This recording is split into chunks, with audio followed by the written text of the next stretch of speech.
bienvenue sur Artefact. Aujourd'hui, c'est un second et dernier épisode bonus que j'ai enregistré avec Sarah. Rebonjour Sarah. Bonjour à tous pour la deuxième fois. Oui. Je vais me représenter, donc du coup, je m'appelle Sarah. J'ai été dans votre calendrier de l'Avent. Voilà, tu es la 24e case. Donc j'espère que vous avez tous passé un joyeux Noël. Et du coup, tu es un épisode bonus parce que tu en as tellement à raconter qu'on s'est dit, vas-y, on va en faire un deuxième. Et j'ai dû me restreindre, sachant que j'ai des anecdotes entre-temps qui se sont oubliées par d'autres anecdotes qui viennent de m'arriver. Je pense que je vais le faire dans l'ordre où je vais aller du moins croustillant au plus croustillant. Okay. Comme ça, c'est un peu d'entertainment. Voilà, c'est ça. Je vais commencer avec le casting Disney Channel Talent. Est-ce que tu connais, toi, Disney Channel Talent ? Alors, je connais Disney Channel. Okay. Mais Talent, je sais qu'il y a beaucoup de gens qui ont été lancés par ça. Beaucoup de gens aux États-Unis. Mais en France, je vois pas. En France, ils ne sont pas connus. Hein, voilà, en fait, c'est ça. Alors, pour expliquer le contexte de ce Disney Channel Talent, ça remonte maintenant, mais il y a quelques années, à l'époque d'Hannah Montana. Ouais, Miley. Évidemment. Ça remonte, mais c'est quand même une belle période. Ils avaient voulu faire en France un Disney Channel Talent où ils découvraient des talents en tant que chanteurs et chanteuses jeunes pour les faire venir sur la chaîne. Okay. Et ensuite, ils avaient leur émission et ils pouvaient enregistrer un single. Ok, oui. C'est un Star Academy, quoi. Et il s'avère qu'à ce moment-là, je devais avoir... j'avais 8 ans. Ok. Et je voulais absolument devenir chanteuse. Ok. Voilà. C'était mon goal. Okay. C'était de chanter. Et mon deuxième goal dans la vie, c'était de rencontrer Hannah Montana. Oui. Donc, oh là là, il y a eu quelque chose qui pouvait compléter les deux. Et là, c'était Disney Channel Talent. Donc, je supplie mes parents de m'inscrire à ce concours. Ma mère accepte gentiment. Malheureusement, il s'avère que je subis un événement tragique. Ça va être un peu moins drôle dans ma famille, mais je perds mon frère une semaine avant.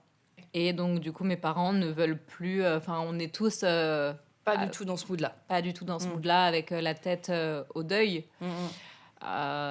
Sauf que je redemande à ma mère et je lui dis, au moins pour faire un hommage, d'y aller. Et ma mère me dit oui. Donc, il s'avère que mon frère était champion d'aviron, champion de France. Il a fini deuxième au championnat du monde. Et donc, j'ai mis toutes ces médailles autour de mon cou. Et je suis arrivée à Disney Channel Talent avec peut-être une 50aine de médailles autour de moi. Bien évidemment, le mec qui m'accueillait m'a tout de suite fait venir en devant des caméras pour me demander pourquoi est-ce que je portais toutes ces médailles. Donc, j'ai raconté l'histoire. C'était vraiment pas fun comme période. Mais arrive le moment marrant où maintenant j'en rigole. C'est que donc ils avaient vraiment basé l'émission où je voyais qu'on me suivait, quoi. J'étais prédestinée à gagner. Donc, j'arrive dans la pièce des auditions. Caméra braquée, les personnes qui étaient devant, on m'encourage, on me dit que ça va le faire. Et là, je commence à chanter Axel Red, Sensualité. J'ai 8 ans. T'imagines une enfant de 8 ans qui est en train de dire devant des caméras « J'aime tes yeux, j'aime ton odeur, j'aime tous tes gestes en douceur, lentement dirigé, sensualité ». Disney Channel. Voilà, j'ai 8 ans. C'est-à-dire qu'on m'a arrêtée en plein milieu de ma chanson. On m'a dit « Vraiment, c'est tout pour nous » et on m'a offert une moitié de clémentine que la nana avait déjà mangée pour pas que je sois triste. Ah oui, super, clémentine. Voilà. Donc, je suis rentrée chez moi et j'ai beaucoup pleuré. Bah oui. Pour les 2 événements tragiques qui se sont passés. C'est sûr, là, il y a eu un enchaînement. Et j'ai décidé d'arrêter ma carrière de chanteuse à ce stop inévitable que je venais de me prendre par Disney Channel. Pas mal, pas mal. Voilà, pour ma première anecdote du jour qui est courte mais efficace. J'espère que vous n'êtes pas triste, entre guillemets, de ce qui m'est arrivé, dans le sens où aujourd'hui, ça fait pratiquement plus d'une quinzaine d'années que j'ai perdu mon frère, donc mon deuil est fait et je lui rends hommage de plein de manières différentes. Et c'est pour ça que j'en parle avec beaucoup de légèreté aussi. Et voilà. Là, on n'est plus du tout jeune. Je fais c'était il y a 3 ans à peu près, 3 ou 4 ans. Et je suis prise pour une campagne nationale, donc pas internationale, donc quelque chose de petit mais quand même de très cool, pour de la skincare. Ok. Pour les gens qui ne le savent pas, la skincare, ça correspond aux soins du visage. Et donc, vraiment basé sur le visage. On ne voit rien d'autre. On voit que le visage. Que ton visage. À la rigueur, peut-être tes épaules. Mais c'est tout. Donc, j'arrive et c'était sur 2 jours. Ok. Très cool d'avoir un taf sur 2 jours, 2 jours à la suite. Donc, le premier jour, on me maquille, on me fait le teint et je rencontre les équipes. On était beaucoup de filles dessus. Donc, on s'entend très bien avec tout le monde. Les clients sont très sympas. Ouais. Et arrive mon moment où je pars en shoot. Donc, t'avais moitié photo, moitié vidéo. Ok. Et là, je pars en shoot photo. Et je ne sais pas ce qui se passe. Le photographe fait une fixette sur moi. C'est-à-dire que je devais lui rappeler quelqu'un qui devait détester. Ok. Ou peut-être trop aimer. Je n'ai pas de notion entre les deux, c'est variable. De toute façon, la ligne entre les deux est très fine. Ouais, bah là, elle était inexistante. Ok. C'est-à-dire que je suis là pour de la beauté. Je shoote avec une autre nana. Et d'un coup, il me regarde et il me dit « Toi, t'es une salope, hein. T'aimes ça, tu me fais ton regard de salope. » Et là, je suis perplexe devant cet échange où c'était vraiment la première fois de ma vie que je me faisais insulter sur un job où on me disait que j'avais le regard d'une salope pour de la skincare, où j'essayais juste d'être très douce, tu sais, avec un air un peu larmoyant, c'est la skincare, voilà, un truc clean. Je me disais, mais qu'est-ce qu'il me raconte ? Quel message. Mais c'est pas du tout ce que j'essaye d'envoyer. Voilà, c'est ça. Et une nana qui devait jouer ma mère, mais qui faisait pas du tout ma mère, on aurait dit ma sœur, était à côté de moi. Et d'un coup, il commence à lui dire, voilà, donc toi, en parlant de la nana, elle t'a piqué ton mec, donc du coup, c'est une grosse connasse. Voilà, donc maintenant, tu vas la regarder et toi, t'es une cocu, voilà, parce que elle t'a piqué ton mec. Il s'avère que je connais le mec de la meuf. C'est mon tatoueur. Non, mais le jeu de rôle. Non, mais c'est horrible. Et j'étais là et il m'a tatoué il y a 10 ans, tu vois, un truc. Et elle me regardait, genre, elle me l'avait pas dit en plus de ça, à ce moment-là, qu'elle savait très bien qui j'étais, parce qu'il m'a tatoué un Pac-Man sur le pied, ça ne s'oublie pas. Donc elle m'a dit, ouais, à la fin du shooting, elle m'a fait, ouais, bah, tu connais mon mec en plus, il s'appelle nanana. Et je lui dis, mais non, mais t'as dû être tellement mal à l'aise en plus de ça. Parce que toi, tu savais pas, t'étais là. C'est... Ah non, mais c'était hyper malaisant. Et au bout d'un moment, en fait, il a commencé à me dire ça sur cette nana. Ensuite, on avait une photo de groupe et il m'avait mis au milieu.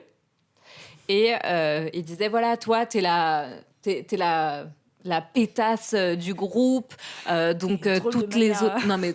Et au bout d'un moment, j'étais en train de monter en pression. Et toutes les filles avec qui je shootais le voyaient. Elle me disait redescends. Et au bout d'un moment, j'ai pété un plomb. Et je me suis mise dans le hall du truc. Je suis partie du shoot. Je me suis calmée. J'ai pris 5 minutes pour moi. Et j'ai la community manager qui filmait, en plus de ça, le shoot, qui avait des preuves vidéo.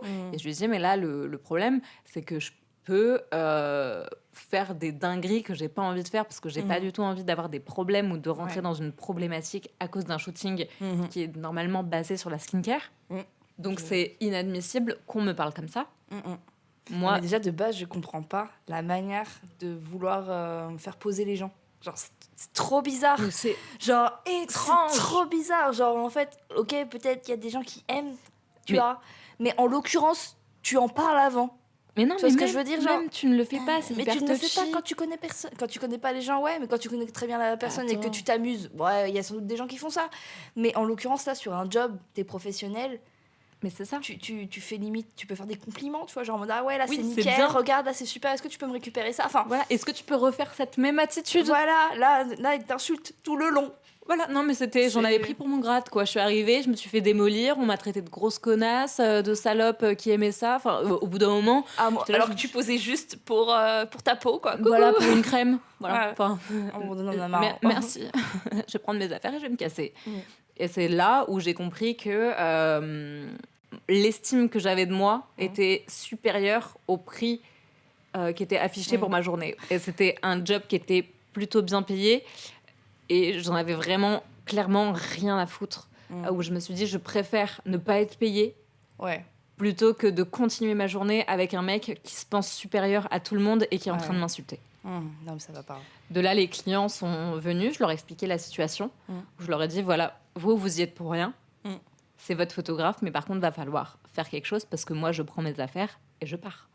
Et de là, ils sont allés calmer le photographe, ils m'ont fait passer en vidéo.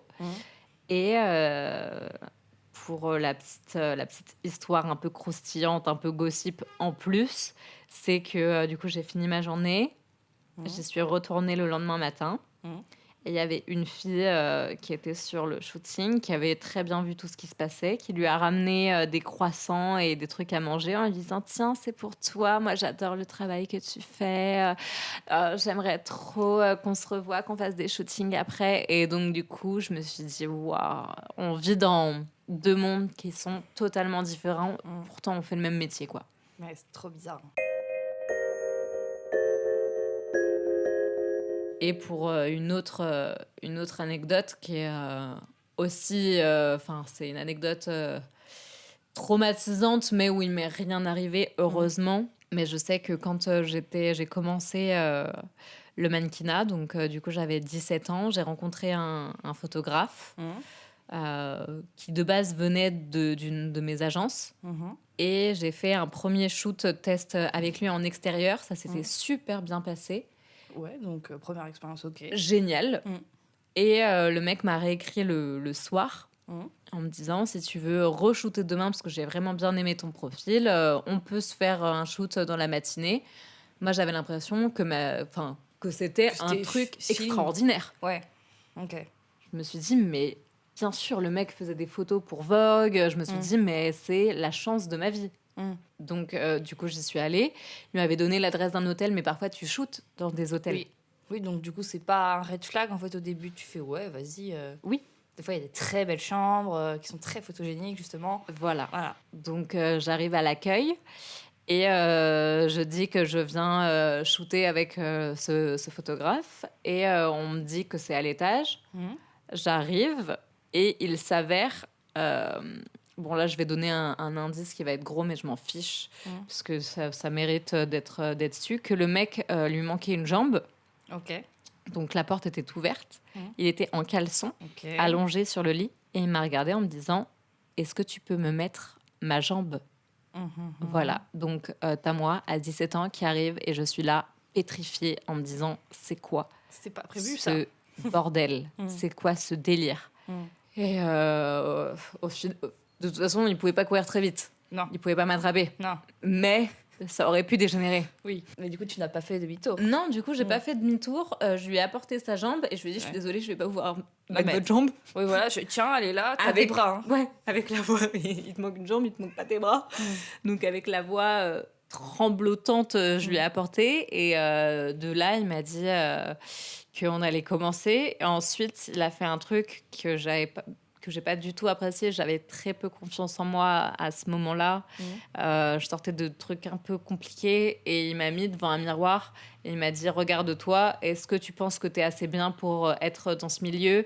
En gros, ça a été mon heure aussi, quoi. Donc, du coup, j'ai les larmes qui me sont montées. J'ai essayé de les retenir et il m'a regardé, il m'a dit « Ok, c'est bon, maintenant on peut shooter. » Et donc, du coup, après, il m'a assise et j'ai passé... Mais les photos sont magnifiques. Ouais. Et c'est ça le truc, c'est que je le referai pas. Il m'est rien arrivé. J'en garde pas une bonne expérience. Même aujourd'hui, si tu me le redemandais avec la même qualité d'image, j'y retournerais pas. Mais sur le moment, je me disais, tu vois, il faut souffrir pour avoir du beau contenu. Alors, c'est fou quand même, ouais. Le fait de t'avoir mis dans un mauvais mood, entre guillemets, a permis de quand même réaliser des images. Après, ça dépend vraiment de la conscience du photographe, parce qu'en fait, lui, il veut réaliser des bonnes images, quoi que ça te coûte après mentalement, tu vois ce que je veux dire? Mais je sais que ce photographe est très problématique et a été un peu évincé du milieu. À cause justement de ses agissements, parce que d'accueillir en caleçon, j'étais pas la première, de faire des sous-entendus bizarres, j'étais pas la première non plus. C'était une période où dans le monde de la photo, on ne dénonçait pas les photographes, ce qui est dommage parce qu'on aurait dû tout de suite s'entraider. Mais par contre, moi je sais que je l'ai dénoncé au niveau des agences et au niveau des nanas qui voulaient shooter avec lui, je leur disais voilà ce qui s'est passé, mon expérience. Voilà, donc fais ce que tu veux avec l'info. Donc maintenant, voilà. Prends cette info et fais ta vie, parce que je pourrais jamais te dire ne shoot pas avec lui, alors que moi-même je l'ai fait. Oui, voilà, c'est ça. Genre, tu prends l'info et après tu... Mais fais attention. Voilà. Préviens tes proches de où t'es. De toute façon, ça, c'est vraiment la première chose à faire quand tu vas chez quelqu'un ou quand tu vas chez un inconnu, un photographe, que ce soit même une photographe, n'importe qui, de prévenir au moins ses proches de l'adresse où tu vas et du temps estimé pour que tu te sentes toi-même en sécurité. Ça peut paraître débile de le faire, mais là, c'est le minimum. Genre, même moi, quand on me demande est-ce que je peux venir accompagner, je dis bah ouais, pas de souci, tu vois. Et ben, on arrive à mon autre anecdote qui s'est passée ce week-end, et heureusement que j'avais envoyé ma localisation. Avec mon métier, je pars très souvent à l'étranger. C'est dans mes habitudes, donc j'ai l'habitude de partir avec un sac et mon téléphone, quoi. En l'occurrence, là, ce week-end, je partais au Maroc et j'ai l'habitude d'aller au Maroc. C'est vraiment ma deuxième maison. J'ai 7 pages de mon passeport remplies avec les tampons de Marrakech. J'ai pas peur. Ouais, tu connais, quoi. Je connais. Même si j'ai pas de réseau là-bas, je connais. Et là, j'arrive et il s'avère que l'endroit où je vais habituellement, il y a toujours du monde.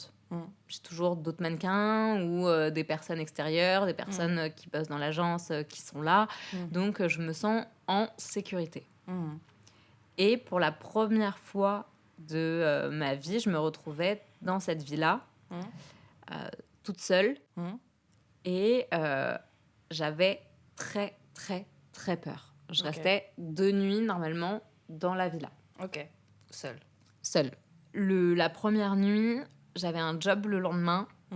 Et il fallait vraiment que je dorme rapidement. Et je devais bosser sur 2-3 trucs. J'envoie quand même la localisation à mon mec, à mes amis, à ma mère, en leur disant que je ne me sens pas 100% en sécurité, que j'ai très peur et qu'il y a des bruits étranges qui m'effraient au plus haut point. Et une semaine avant de partir, je ne savais pas pourquoi, mais j'avais un pressentiment comme quoi il fallait que je dorme ailleurs. Ouais. Je le sentais mal. Voilà, parfois ça arrive. Tu sens quand il va se passer une dinguerie, et il faut toujours faire attention à son intuition, parce que ton intuition a toujours raison. Peu importe ce qui se passe, elle a toujours raison. Et je finis mon job, je repars dans la villa. Il s'avère que la villa n'est pas à côté de Marrakech. Les taxis n'y vont pas. C'est à 25 minutes du centre. Ok, ouais. Donc c'est, excentré, quoi. C'est excentré. Et je suis seule. Et à ce moment-là, je ne connais... Enfin, il n'y a pas mes amis au Maroc. C'est-à-dire que t'as pas des gens que tu vois généralement au même endroit. Voilà, je suis juste toute seule. On me dépose le soir dans la villa. Il doit être à peu près 19h. J'essaye de m'enfermer dans la villa, sauf qu'il n'y a pas de clé.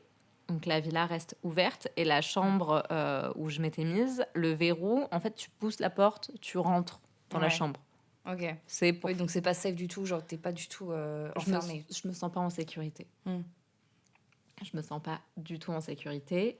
Et de là, j'entends comme des chiens qui hurlent. Ok. Vraiment un bruit où je me dis, il y a un problème. De base, normalement, il y a un petit chat dans la villa. Là, il n'y a plus de chat. Ouais, il est caché, quoi. Il est parti, il a eu peur lui aussi. Donc j'étais là, je me suis dit, waouh. Et là, je commence vraiment à prévenir tous mes proches en leur disant, je sais pas ce qui se passe, mais je me sens vraiment pas en sécurité. Je suis à deux doigts d'appeler la police pour qu'elle vienne me chercher. Je ne sais même pas, aucun taxi vient, donc je ne peux pas partir. Ouais. Je suis... Puis partir à pied, c'est pas une bonne idée non plus. Oui. Donc, non, mais alors là, ça aurait été la pire des idées. Oui. Non, non, je l'aurais pas fait. Je préférais rester cachée plutôt que de partir à pied dans la nuit dans un endroit où t'as même pas de lumière. Ouais. Enfin, non. Et la Wi-Fi fonctionnait à moitié. C'est-à-dire que vraiment, j'envoyais des messages. C'était 10 minutes plus tard que mes proches les recevaient. Ouais, donc c'était pas du tout instantané, quoi. Non, je pouvais pas passer d'appel. Je ne pouvais rien faire. Donc, je me suis enfermée dans la salle de bain, en boule. Ma mère m'a dit, éteins toutes les lumières. Ma mère a eu très, très, très peur. Et je suis restée jusqu'à 22h30 en boule, jusqu'à ce qu'une personne de l'équipe me réponde et me dise... Bah écoute Sarah, je viens te chercher. Et heureusement qu'elle m'a dit ça, parce qu'au moment où elle m'a informé qu'elle arrivait pour que je vienne chez elle, donc chez une habitante, quoi. Enfin, la nana m'a ouvert la porte de chez elle. J'entendais des personnes qui marchaient sur le toit de la maison. J'étais là, mais qu'est-ce qu'ils veulent? Ah non, mais moi je me suis dit, c'est bon, je vais me faire kidnapper. Je le sentais pas. Je savais qu'il allait se passer une dinguerie. De toute façon, il se passe toujours des trucs fous dans ma vie. Mais alors là, non, j'ai pas décidé. Ouais. Non, c'est pas la fin, non. Ça va pas se terminer comme ça. Voilà. J'ai des choses à finir d'abord. Voilà. Donc, du coup, la personne arrive. J'entends du bruit. Moi, je suis en train de trembler. Et on a fait mes affaires dans le noir. Ouais, bah oui, du coup, pas de lumière. Dans le noir, mais c'est parce que je voulais même pas allumer au cas où il se passait quelque chose. Elle est venue avec ses sœurs qui étaient dans la voiture. Moi, j'arrive dans la voiture, il y a je sais pas combien de personnes à l'arrière. Je suis là, je me dis, ouais. Et elle m'a dit, heureusement que tu m'as appelée. Moi, je serais pas restée une nuit à dormir ici seule. Et donc, elle aussi était consciente que quand t'es pas plusieurs, c'est pas safe. Voilà. Ou en tout cas, t'as très peur et tu ne peux pas dormir. T'aurais pas dormi en tous les cas. J'aurais pas dormi. Et c'est de là où j'arrive du coup chez elle et je me rends compte que en fait tout le monde dort dans la même pièce où il y a une seule pièce qui diffère. C'est des matelas au sol. La salle de bain, il s'avère que c'est des toilettes turques sans chasse d'eau ou qui servent aussi de douche et avec une bassine.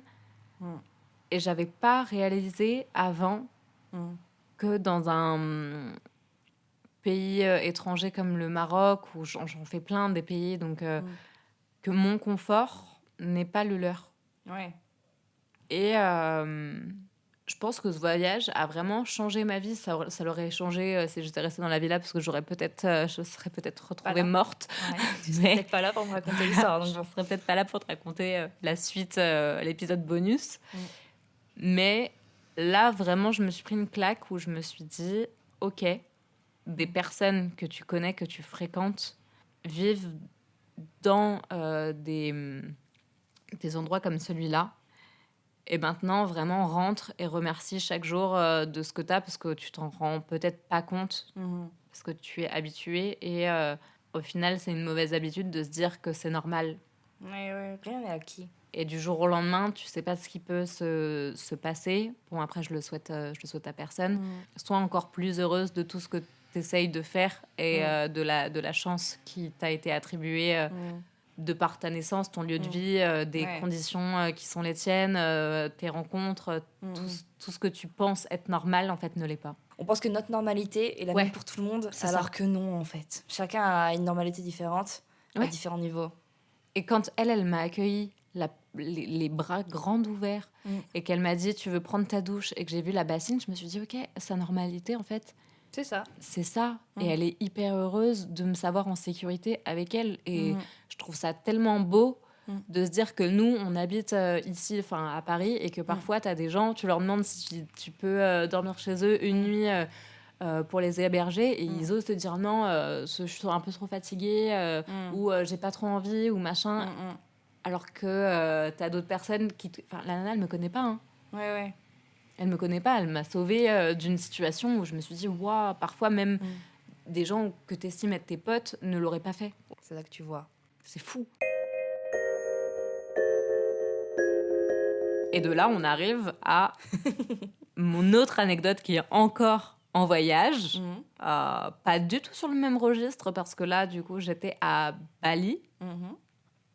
Et mon agence de là-bas me fait partir pour un casting. J'habite à ce moment-là à Uluwatu. Donc, si des personnes ne connaissent pas trop Bali, Uluwatu, c'est sur la côte. Et tu as une base qui s'appelle Canggu, où tout se passe, entre guillemets, au niveau du boulot pour les expatriés. Ok. Et j'ai à peu près 1h30 de scooter. Donc, je fais 1h30 de scooter pour aller jusqu'à Canggu. J'étais bien. Ça peut paraître horrible de faire 1 heure de scooter ou machin, ou d'avoir du temps de trajet. Ah non, c'est génial. Là-bas, tout est bien. C'est-à-dire que t'as 1 heure de scooter, j'étais là, j'avais ma musique, il faisait bon. Ouais. Tout le monde me faisait rire. Je me disais, j'ai tellement de chance de vivre juste ce moment où je pars à mon job ou à mon casting. Et j'arrive du coup dans un hall d'hôtel. Je vois d'autres mannequins de l'agence. On se présente. Moi, c'était trop cool parce que c'était la première fois que je rencontrais d'autres nanas de l'agence. Donc, l'occasion de me faire des copines. Et un homme hyper barbu, hyper imposant me fait noter mes informations sur un papier. Et me voilà la suivante pour participer au casting. Une petite voiturette vient me chercher et j'arrive devant une porte. J'ouvre la porte, je vois 2 nanas pratiquement nues en train de bronzer dans la villa. Je me dis, bon, c'est quoi ce délire ? Des nanas qui étaient très belles. Il faut le savoir, elles étaient magnifiques. Je me dis, ok, bah t'as des mannequins qui sont restés là après le casting. Ouais, t'étais en mode, attends. What the Elles sont en vacances, qu'est-ce qui se passe ? Qu'est-ce que des nanas de l'agence font là, tu vois ? Elles m'accueillent, je comprends qu'en fait elles sont russes et qu'elles pensent que je suis russe.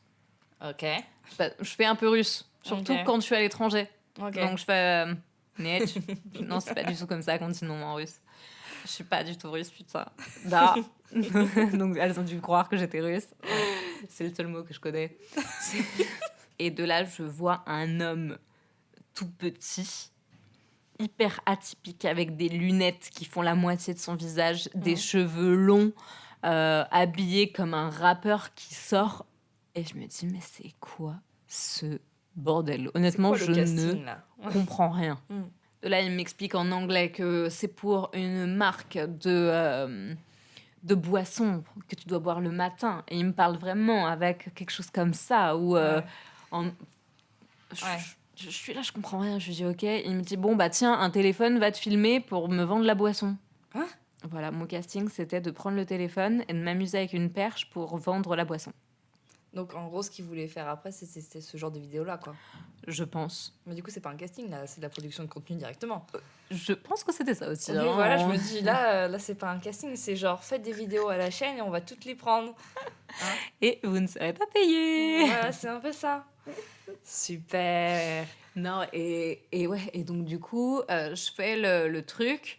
De là, il m'explique qu'en fait, c'est un mec hyper connu, hyper famous aux États-Unis, que c'est le meilleur ami de la famille des Kardashian. Et après, de là, il monte son téléphone avec ses voyages en jet. Il pense que ça va m'impressionner. Et je vois en fait que les autres mannequins sont restés parce que ça les avait impressionnés ou j'en sais rien. En fait, c'était... D'un coup, tout est devenu bizarre. Je me suis dit, oula, je suis dans un truc un peu chelou. Pas dangereux, mais chelou quand même. Mais chelou. Donc moi, je lui fais, oh, ok, nice. Nice pictures with Brad Pitt. So crazy right now. Ouais, voilà, c'est... Oui, cool, man. T'as fini de me montrer ta vie, là, c'est bon ? Voilà, mais ça n'a pas fini, hein. Ça durait au moins 15 minutes où il me montrait tous les trucs. Après, il me disait, voilà, ça, c'est mon ex. Ça, c'est machin. Ça, c'est truc. J'étais là et je me suis dit, waouh. Ça va Pourvu que j'ai le job, parce que d'endurer ça, C'est un calvaire. Je pense que lui, c'était son application de dating, le casting. Pour montrer qu'il avait de l'oseille et qu'il voulait jouer avec. Voilà. C'est trop bizarre. Et donc, du coup, moi, je riais en regardant ça, en me disant qui va tomber dans le panneau, parce que franchement... C'était trop gros. C'est chaud, quoi. Et donc, du coup, je pars du casting. J'écris à mon mec pour lui dire que j'ai rencontré quelqu'un qui était trop chelou. L'agence m'appelle en me disant que j'ai le job. Magnifique. Donc, je sais que je vais revoir cet étrange personnage. Et j'ai le job, je crois, 2 jours après. Et j'arrive, et le mec refaisait passer des castings. Mais c'était un casting. Bah non, moi, il m'a donné un téléphone, il me dit « filme ce que tu veux ». Donc, je suis allée dehors, j'avais aucune autre indication. J'ai essayé de faire 2-3 vidéos style un peu UGC pour montrer le packaging du truc que je vendais qu'on pouvait même pas utiliser. Un packaging qui était horrible, où je pense que c'est pas le packaging final. Ouais, donc normalement, si c'est pas le final, c'est compliqué, hein, tu peux rien faire. Non, mais je sais pas. J'étais là au pif. Oui, voilà. T'étais là au pif. Alors, aléatoire. Ouais, ils m'ont mis 2 heures de tournage, sauf qu'en 20 minutes, bah moi, je les avais fait les vidéos. Bah ouais, en 2 heures, t'as le temps de faire le tour, hein. Ouais. Un grand tour, même. Et donc, du coup, j'étais là, je me disais, mais qu'est-ce que je fous là ? Donc, je suis retournée voir cet étrange mec. Et à ce moment-là, il a étalé une montagne de billets sur la table. Sauf qu'il faut savoir que la monnaie indonésienne, t'as toujours beaucoup de billets. Oui, genre c'est plus visuel que chez nous. Enfin, nous, tu mets des billets de 5, une table remplie de billets de 5, on va te rironner. Oui, parce que c'est des billets de 5. C'est parce que c'est des billets de 5, sauf que là-bas, les billets de 5, c'est des billets genre, t'en as je sais pas combien, et ils en sont toutes les couleurs. Oh, la crise de fou rire intérieur que je venais de me taper, c'est-à-dire que je rentre, je vois tous les billets de 2 €, enfin de 2... Oui, c'était des roupies. C'est des roupies, quoi. Il y en avait plein. Et billets, quoi. Mais il se prend pour qui ? Il était là avec ses lunettes de soleil. Hey, my girl, what are you doing? You finish your video? Oh, you are so smart. Et après, il me disait, monte tes vidéos aux nanas. Et je voyais les nanas qui avaient genre 18 ans, qui étaient là, qui me regardaient, genre en mode, je suis perdue. Et j'étais là, je me disais, putain, dans quel bourbier est-ce que je me suis encore foutue ? Et au final, 20 minutes après, quand j'ai fini mes vidéos, j'ai pu partir et j'ai quand même été très bien payée. Oui, donc en fait, c'était 2 heures pour juste en mode, c'est un créneau, mais si tu le fais en moins de temps, tu le fais en moins de temps. Bah, tu le fais en moins de temps. Et il a pris mon numéro avec l'agence. Et cet été, il m'a envoyé un message. Donc, il m'écrit « Who are you doing? Are you still in Bali ?» Genre, qu'est-ce que tu fais ? Est-ce que tu es encore à Bali ? Je lui dis « Bonjour. Non, je suis à Paris maintenant. » Il me dit « Ah, j'étais au Festival de Cannes. Et là, je vais au Grand Prix de Monaco avec le prince Albert. Il fait une fête dans son palais. Je ne sais pas si on va se revoir à Bali ou autre part dans le monde. Donc, j'aimerais t'inviter dans le sud de la France et je te prends un avion, my friend. » Mais pourquoi ? Et je n'ai jamais répondu. Bah oui. Voilà. J'ai eu très peur. J'ai demandé quand même à une pote en lui disant « Meuf, est-ce que tu veux vivre cette aventure un peu bizarre ? Genre, viens, on y va. Viens, on voit. On va aller voir le prince Albert. Pose avec le prince Albert. Voilà, à Monaco, voir le Grand Prix. Ouais, à Monaco. » J'en ai parlé à mon mec, il m'a dit « Sors de question. » Il m'a dit alors là, c'est vraiment débile de se mettre en danger. Volontairement. Ça, il me dit « Ok, je suis pas loin, mais quand même. » Ouais. Je dis bon, tant pis. L'expérience se fera une autre fois, en tout cas pas avec cet étrange mec qui était l'ami du prince Albert. Magnifique. Mais ouais, c'est trop dingue, bizarre. hein. C'est trop bizarre. Ouais. Tu te dis, est-ce que c'est un mytho ? Est-ce que c'est vrai ? Est-ce que... Ouais, et qui est ce mec ? J'espère que ça t'a plu pour cet épisode bonus. Oui. Je sais pas s'il a été aussi croustillant que le premier, mais en tout cas... Je sais pas, c'est relatif, hein, en vrai. Vous nous direz celui que vous avez préféré. On peut commenter en plus. Il y avait un peu plus d'avertissement et de morale et plein de choses dans celui-là, mais c'était un vrai plaisir d'avoir pu repartager ce moment avec Elisa. Avec plaisir. Et merci beaucoup. Et je termine cette année de podcast avec toi. Et on se retrouvera l'année prochaine pour, je pense, la saison 2 voilà. d'Artefacts. À l'année prochaine. Surtout, n'oublie pas de t'abonner, c'est important.